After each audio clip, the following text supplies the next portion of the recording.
Deli kimi sevdim, güzel delini. El verdim, yandırıp yaktı elimi. Seçip cümlelerin en güzelini, titreyip söyledim sözümü sana. Sevdirebilmedim özümü sana. Alışıp yanardım, göz isteseydin. Bir nəğmə olardım, söz isteseydin. Alışıp yanardım, göz isteseydin. Bir nəğmə olardım, söz isteseydin.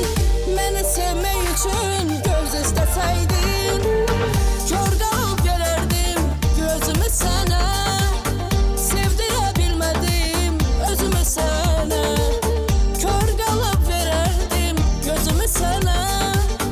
Sevdirebilmedim özümü sana.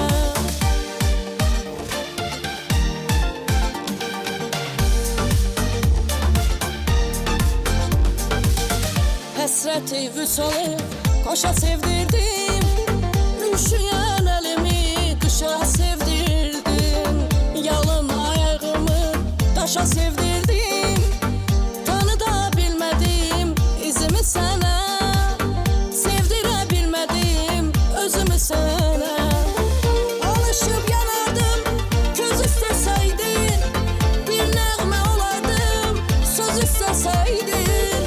Alışıp yanardım, göz isteseydin. Bir nəğmə olardım, söz isteseydin. Məni sevmək üçün göz isteseydin. Kör qalıb verərdim gözümü sana. Sevdirebilmedim özümü sana. Kör qalıb verərdim gözümü sana. Sevdirebilmedim özümü sana.